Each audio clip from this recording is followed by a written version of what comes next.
أعوذ بالله من الشيطان الرجيم. بسم الله الرحمن الرحيم. ومن يقنت منكن لله ورسوله وتأمل صالحا نؤتها أجرها مرتين وأعتدنا لها رزقا كريما. يا نساء النبي لستن كأحد من النساء إن اتقيتن فلا تخضعن بالقول فيطمع الذي في قلبه مرض وقلن قولا معروفا.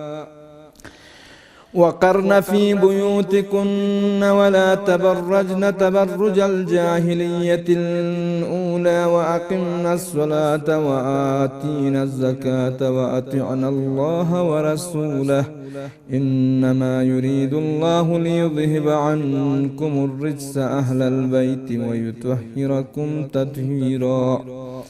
واذكرن ما يتلى في بيوتكن من آيات الله والحكمة إن الله كان لطيفا خبيرا. إن المسلمين والمسلمات والمؤمنين والمؤمنات والقانتين والقانتات والصادقين والصادقات والصابرين والصابرات والخاشعين والخاشعات والمتصدقين والمتصدقات والصائمين والصائمات والحافظين فروجهم والحافظات والذاكرين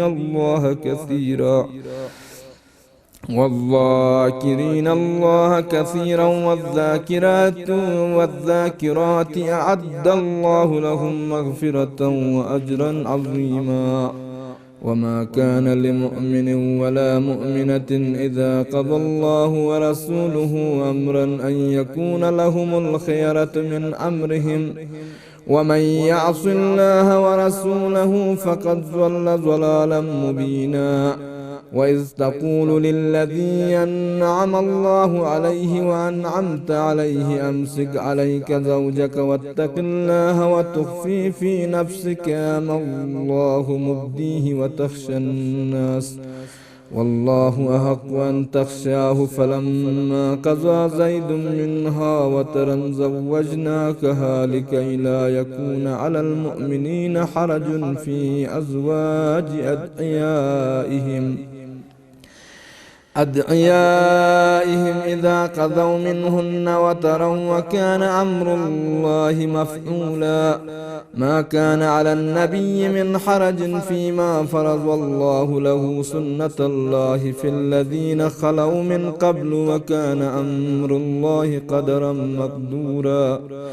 الذين يبلغون رسالات الله ويخشونه ولا يخشون أحدا إلا الله وكفى بالله حسيبا. ما كان محمد صلى الله عليه وآله وسلم أبا أحد من رجالكم ولكن رسول الله وخاتم النبيين وكان الله بكل شيء عليما. يا أيها الذين آمنوا اذكروا الله ذكرا كثيرا وسبحوه بكرة وأصيلا. هو الذي يصلي عليكم وملائكته ليخرجكم من الظلمات إلى النور وكان بالمؤمنين رحيما. تحيتهم يوم يلقونه سلام وأعد لهم أجرا كريما. يا أيها النبي إنا أرسلناك شاهدا ومبشرا ونذيرا وداعيا إلى الله بإذنه وسراجا منيرا. وبشر المؤمنين بأن لهم من الله فضلا كبيرا. ولا تطع الكافرين والمنافقين ودع أعداءهم وتوكل على الله وكفى بالله وكيلا. يا أيها الذين آمنوا إذا نكحتم المؤمنات ثم طلقتموهن من قبل أن تمسوهن فما لكم عليهن من عدة تعتدونها فمتعوهن وسرحوهن سراحا جميلا. يا أيها النبي إنا أحللنا لك أزواجك اللاتي آتيت أجورهن وما ملكت يمينك مما أفاء الله عليك وبنات عمك وبنات عماتك وبنات خالك وبنات خالاتك اللاتي هاجرنا معك وامرأة مؤمنة إن وهبت نفسها للنبي إن أراد النبي أن يستنكحها خالصة لك من دون المؤمنين. قد علمنا ما فرضنا عليهم في أزواجهم وما ملكت أيمانهم لكي لا يكون عليك حرج وكان الله غفورا رحيما. ترجي من تشاء منهن وتؤوي إليك من تشاء ومن ابتغيت ممن عزلت فلا جناح عليك ذلك أدنى أن تقر أعينهن ولا يحزن ويرضين بما آتيتهن كلهن والله يعلم ما في قلوبكم وكان الله عليما حليما. لا يحل لك النساء من بعد ولا أن تبدل بهن من أزواج ولو أعجبك حسنهن إلا ما ملكت يمينك وكان الله على كل شيء رقيبا. يا أيها الذين آمنوا لا تدخلوا بيوت النبي إلا أن يؤذن لكم إلى طعام غير ناظرين إناه ولكن إذا دعيتم فادخلوا فإذا طعمتم فانتشروا ولا مستأنسين لحديث إن ذلكم كان يؤذي النبي فيستحيي منكم والله لا يستحيي من الحق. وإذا سألتموهن متاعا فاسألوهن من وراء حجاب ذلكم أظهر لقلوبكم وقلوبهن. وما كان لكم أن تؤذوا رسول الله ولا أن تنكحوا أزواجه وما كان لكم أن تؤذوا رسول الله ولا أن تنكحوا أزواجه من بعده أبدا إن ذلكم كان عند الله عظيما. إن تبدوا شيئا أو تخفوه فإن الله كان بكل شيء عليما. لا جناح عليهن في آبائهن ولا أبنائهن ولا إخوانهن ولا أبناء إخوانهن ولا أبناء أخواتهن ولا نسائهن ولا ما ملكت أيمانهن واتقين الله إن الله على كل شيء شهيدا. إن الله وملائكته يصلون على النبي يا أيها الذين آمنوا صلوا عليه وسلموا تسليما. إن الذين يؤذون الله ورسوله لعنهم الله في الدنيا والآخرة وأعد لهم عذابا مهينا. والذين يؤذون المؤمنين والمؤمنات بغير ما اكتسبوا فقد احتملوا بهتانا وإثما مبينا. يا أيها النبي قل لأزواجك وبناتك ونساء المؤمنين يدنين عليهن من جلابيبهن ذلك أدنى أن يعرفن فلا يؤذين وكان الله غفورا رحيما. لئن لم تنته المنافقون والذين في قلوبهم مرض والمرجفون في المدينة لنغرينك بهم ثم لا يجاورونك فيها إلا قليلا ملعونين أينما ثقفوا أخذوا وقتلوا تقتيلا. سنة الله في الذين خلوا من قبل ولن تجد لسنة الله تبديلا. يسألك الناس عن الساعة قل إنما علمها عند الله وما يدريك لعل الساعة تكون قريبا. إن الله لعن الكافرين وأعد لهم سعيرا خالدين فيها أبدا لا يجدون وليا ولا نصيرا. يوم تقلب وجوههم في النار يقولون يا ليتنا أطعنا الله وأطعنا الرسولا وقالوا ربنا إنا أطعنا سادتنا وكبراءنا فأضلونا السبيلا ربنا آتهم ضعفين من العذاب والعنهم لعنا كبيرا يا أيها الذين آمنوا لا تكونوا كالذين آذوا موسى فبرأه الله مما قالوا وكان عند الله وجيها يا أيها الذين آمنوا اتقوا الله وقولوا قولا سديدا يصلح لكم أعمالكم ويغفر لكم ذنوبكم ومن يطع الله ورسوله فقد فاز فوزا عظيما إنا عرضنا الأمانة على السماوات والأرض والجبال فأبين أن يحملنها وأشفقنا منها وحملها الإنسان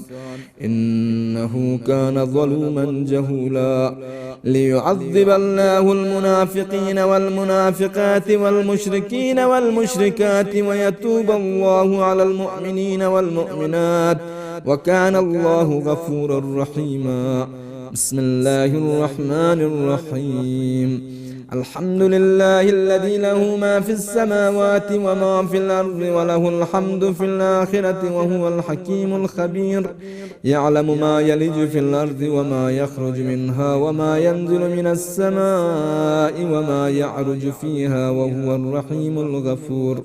وقال الذين كفروا لا تأتينا الساعة قل بلى ورب لتأتينكم عالم الغيب لا يعزب عنه مثقال ذرة في السماوات ولا في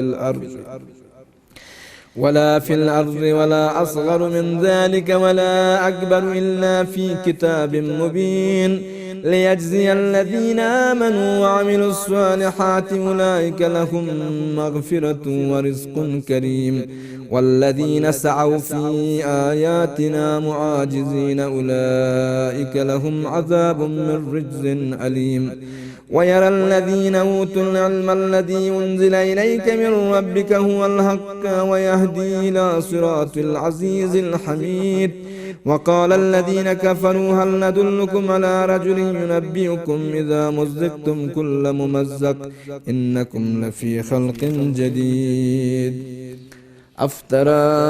على الله كذبا أم به جنة بل الذين لا يؤمنون بالآخرة في العذاب والضلال البعيد أفلم يروا إلى ما بين أيديهم وما خلفهم من السماء والأرض إن نشأ نخسف بهم الأرض أو نسقط عليهم كسفا من السماء إن في ذلك لآية لكل عبد منيب ولقد آتينا داود منا فضلا يا جبال أوبي معه والطير وألنا له الحديد أن اعمل سابغات وقدر في السرد واعملوا صالحا إني بما تعملون بصير ولسليمان الريح غدوها شهر ورواحها شهر وأسلنا له عين القدر ومن الجن من يعمل بين يديه بإذن ربه ومن يزغ منهم عن أمرنا نزغه من عذاب السعير يعملون له ما يشاء من محاريب وتماثيل وجفان كالجواب وقدور الراسيات اعملوا آل داود شكرا وقليل من عبادي الشكور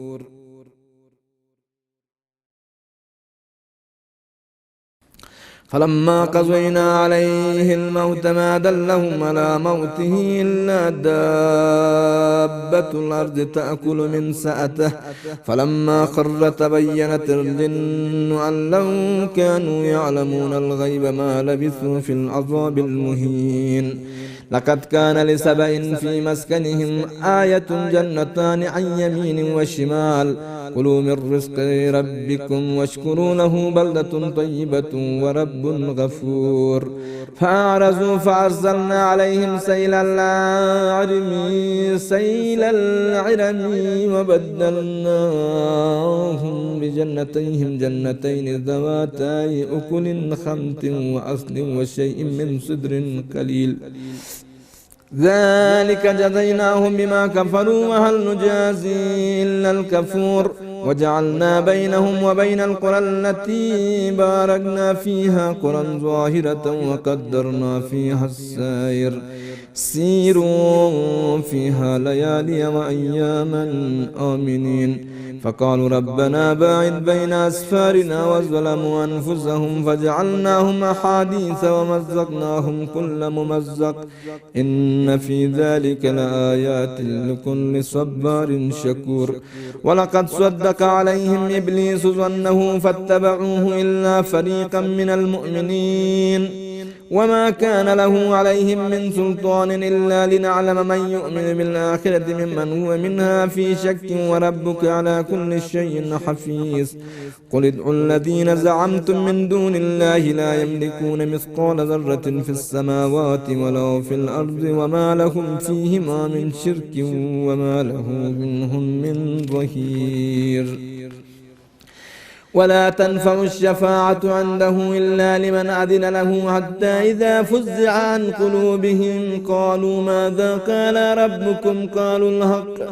وهو العلي الكبير قل من يرزقكم من السماوات والأرض قل الله وإنا وإياكم لعلى هدى أو في ضلال مبين قل لا تسألون عما أجرمنا ولا نسأل عما تعملون قل يجمع بيننا ربنا ثم يفتح بيننا بالحق وهو الفتاح العليم قل أروني الذين ألحقتم به شركاء كلا بل هو الله العزيز الحكيم وما أرسلناك إلا كافة للناس بشيرا ونذيرا ولكن أكثر الناس لا يعلمون ويقولون متى هذا الوعد إن كنتم صادقين قل لكم ميعاد يوم لا تستأخرون عنه ساعة ولا تستقدمون وقال الذين كفروا لن نؤمن بهذا القرآن ولا بالذي بين يديه ولو ترى إذ الظالمون موقوفون عند ربهم يرجع بعضهم إلى بعض القول يقول الذين استضعفوا للذين استكبروا لولا أنتم لكنا مؤمنين قال الذين استكبروا للذين استضعفوا ونحن صددناكم عن الهدى بعد إذ جاءكم بل كنتم مجرمين وقال الذين استضعفوا للذين استكبروا بل مكر الليل والنهار يستأمروننا أن نكفر بالله ونجعل له أندادا وأسروا الندامة لما رأوا العذاب وجعلنا الأغلال في أعناق الذين كفروا هل يجزون إلا ما كانوا يعملون وما أرسلنا في قرية من نذير إلا قال مترفوها إنا بما أرسلتم به كافرون وقالوا نحن أكثر أموالا وأولادا وما نحن بمعذبين قل إن ربي يبسط الرزق لمن يشاء ويقدر ولكن أكثر الناس لا يعلمون وما أموالكم ولا أولادكم بالتي تقربكم عندنا زلفى إلا من آمن وعمل صالحا فأولئك لهم جزاء الضعف بما عملوا وهم في الغرفات آمنون والذين يسعون في آياتنا معاجزين أولئك في العذاب محضرون قل إن ربي يبسط الرزق لمن يشاء من عباده ويقدر له وما أنفقتم من شيء فهو يخلفه وهو خير الرازقين ويوم يحشرهم جميعا ثم يقول للملائكة أهؤلاء إياكم كانوا يعبدون قالوا سبحانك أنت ولينا من دونهم بل كانوا يعبدون الجن أكثرهم بهم مؤمنون فاليوم لا يملك بعضكم لبعض نفعا ولا ضرا ونقول للذين ظلموا ذوقوا عذاب النار التي كنتم بها تكذبون وإذا تتلى عليهم آياتنا بينات قالوا ما هذا إلا رجل يريد أن يصدكم أن يصدكم عما كان يعبد آباؤكم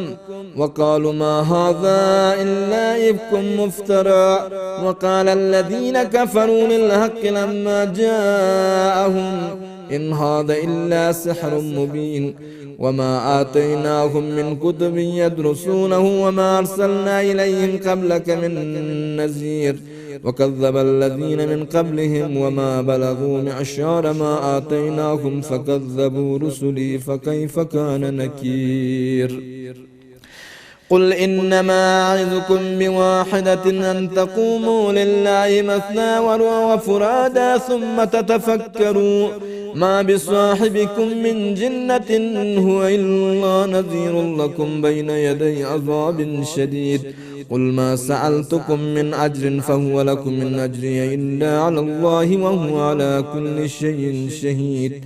قل إن ربي يقذف بالحق علام الغيوب قل جاء الحق وما يبدئ الباطل وما يعيد قل إن ضللت فإنما أضل على نفسي وإن اهتديت فبما يوحي إلي ربي إنه سميع قريب ولو ترى إذ فزعوا فلا فوت وأخذوا من مكان قريب وقالوا آمنا به وأنى لهم التناوش من مكان بعيد وقد كفروا به من قبل ويقذفون بالغيب من مكان بعيد وحيل بينهم وبين ما يشتهون كما فعل بأشياعهم من قبل إنهم كانوا في شك مريب بسم الله الرحمن الرحيم الحمد لله فاطر السماوات والأرض جاعل الملائكة رسلا أولي أجنحة مثنى وثلاث ورباع يزيد في الخلق ما يشاء إن الله على كل شيء قدير ما يفتح الله للناس من رحمة فلا ممسك لها وما يمسك فلا مرسل له من بعده وهو العزيز الحكيم يا أيها الناس اذكروا نعمة الله عليكم هل من خالق غير الله يرزقكم من السماء والأرض لا إله إلا هو فأنى تؤفكون وإن يكذبوك فقد كذبت رسل من قبلك وإلى الله ترجع الأمور يا أيها الناس إن وعد الله حق فلا تغرنكم الحياة الدنيا ولا يغرنكم بالله الغرور إن الشيطان لكم عدو فاتخذوه عدوا إنما يدعو حزبه ليكونوا من أصحاب السعير الذين كفروا لهم عذاب شديد والذين آمنوا وعملوا الصالحات لهم مغفرة وأجر كبير أفمن زين له سوء عمله فرآه حسنا فإن الله يضل من يشاء ويهدي من يشاء فلا تذهب نفسك عليهم حسرات إن الله عليم بما يصنعون والله الذي أرسل الرياح فتثير سحابا فسقناه إلى بلد ميت فأحيينا به الأرض بعد موتها كذلك النشور من كان يريد العزة فلله العزة جميعا إليه يسعد الكلم الطيب والعمل الصالح يرفعه والذين يمكرون السيئات لهم عذاب شديد ومكر أولئك هم يبور والله خلقكم من تراب ثم من نطفة ثم جعلكم أزواجا وما تحمل من أنثى ولا تضع إلا بعلمه وما يعمر من معمر ولا ينقص من عمره إلا في كتاب إن ذلك على الله يسير وما يستوي البحران هذا عذب فرات صائغ شرابه وهذا ملح أجاج ومن كل تأكلون لحما طريا وتستخرجون حلية تلبسونها وترى الفلك فيه مواخر لتبتغوا من فضله ولعلكم تشكرون يولج الليل في النهار ويولج النهار في الليل وسخر الشمس والقمر كل يجري لأجل مسمى ذلكم الله ربكم له الملك والذين تدعون من دونه ما يملكون من قطمير إن تدعوهم لا يسمعوا دعاءكم ولو سمعوا ما استجابوا لكم ويوم القيامة يكفرون بشرككم ولا ينبئك مثل خبير يا أيها الناس أنتم الفقراء الفقراء إلى الله والله هو الغني الحميد إن يشاء يذهبكم ويأتي بخلق جديد وما ذلك على الله بعزيز ولا تزر وازرة وزر أخرى وإن تدع مثقلة إلى حملها لا يحمل منه شيء ولو كان ذا قربى إنما تنذر الذين يخشون ربهم بالغيب وأقاموا الصلاة ومن تذكى فإنما يتذكى لنفسه وإلى الله المصير وما يستوي الأعمى والبصير ولا الظلمات ولا النور ولا الظل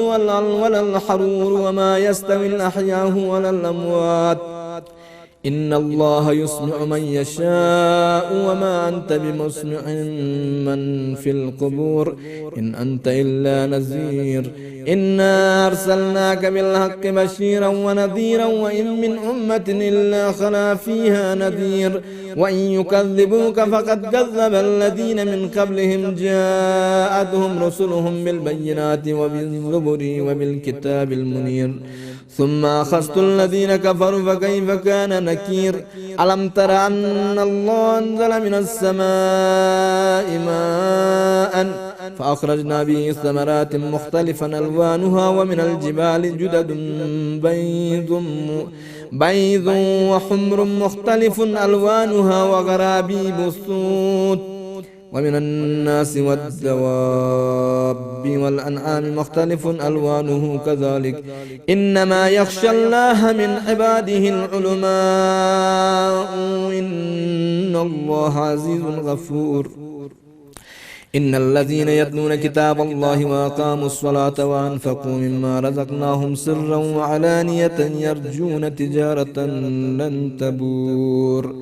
ليوفيهم أجورهم ويزيدهم من فضله إنه غفور شكور والذي أوحينا إليك من الكتاب هو الحق مصدقا لما بين يديه إن الله بعباده لخبير بصير ثم أورثنا الكتاب الذين اصطفينا من عبادنا فمنهم ظالم لنفسه ومنهم مقتصد ومنهم سابق بالخيرات بإذن الله ذلك هو الفضل الكبير جنات عدن يدخلونها يحلون فيها من أساور من ذهب ولؤلؤا ولباسهم فيها حرير وقالوا الحمد لله الذي أذهب عنا الحزن إن ربنا لغفور شكور الذي أحلنا دار المقامة من فضله لا يمسنا فيها نسب ولا يمسنا فيها لغوب والذين كفروا لهم نار جهنم لا يقضى عليهم فيموتوا ولا يخفف عنهم من عذابها كذلك نجزي كل كفور وهم يسترخون فيها ربنا أخرجنا نعمل صالحا غير الذي كنا نعمل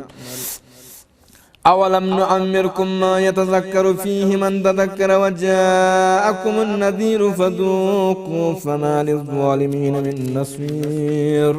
إن الله عالم غيب السماوات والأرض إنه عليم بذات الصدور هو الذي جعلكم خلائف في الأرض فمن كفر فعليه كفره ولا يزيد الكافرين كفرهم عند ربهم إلا مقتا ولا يزيد الكافرين كفرهم إلا خسارا قل أرأيتم شركاءكم الذين تدعون من دون الله أروني ماذا خلقوا من الأرض أم لهم شرك في السماوات أم آتيناهم كتابا فهم على بينة منه بل إن يعد الظالمون بعضهم بعضا إلا غرورا إن الله يمسك السماوات والأرض أن تزولا ولئن زالتا إن أمسكهما من أحد من بعده إنه كان حليما غفورا وأقسموا بالله جهد أيمانهم لئن جاءهم نذير ليكونن أهدى من إحدى الأمم فلما جاءهم نذير ما زادهم إلا نفورا استكبارا في الأرض ومكر السيء ولا يحيق المكر السيء إلا بأهله فهل ينظرون إلا سنة الأولين فلن تجد لسنة الله تبديلا ولن تجد لسنة الله تحويلا أولم يسيروا في الأرض فينظروا كيف كان عاقبة الذين من قبلهم وكانوا أشد منهم قوة وما كان الله ليعجزه من شيء في السماوات ولا في الأرض إنه كان عليما قديرا ولو يؤاخذ الله الناس بما كسبوا ما ترك على ظهرها من دابة ولكن يؤخرهم إلى أجل مسمى فإذا جاء أجلهم فإن الله كان بعباده بصيرا. بسم الله الرحمن الرحيم.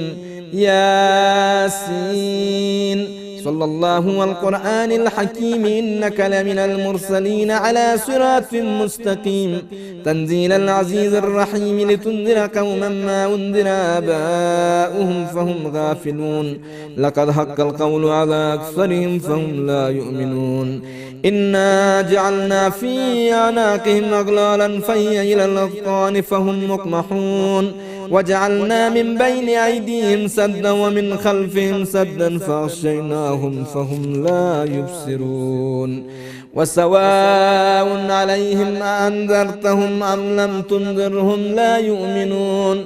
إنما تنذر من اتبع الذكر وخشي الرحمن بالغيب فبشره بمغفرة وأجر كريم إنا نحن نحيي الموتى ونكتب ما قدموا وآثارهم وكل شيء أحصيناه في إمام مبين واضرب لهم مثلا أصحاب القرية إذ جاءها المرسلون إذ أرسلنا إليهم اثنين فكذبوهما فعززنا بثالث فقالوا إنا إليكم مرسلون قالوا ما أنتم إلا بشر مثلنا وما أنزل الرحمن من شيء إن أنتم إلا تكذبون قالوا ربنا يعلم إنا إليكم لمرسلون وما علينا إلا البلاغ المبين قالوا إنا تطيرنا بكم لئن لم تنتهوا لنرجمنكم وليمسنكم منا عذاب أليم قالوا طائركم معكم أئن ذكرتم بل أنتم قوم مسرفون وجاء من أقصى المدينة رجل يسعى قال يا قوم اتبعوا المرسلين اتبعوا من لا يسألكم أجرا وهم مهتدون. صدق الله العلي العظيم وصدق رسوله النبي الأمين الكريم برحمتك يا أرحم الراحمين.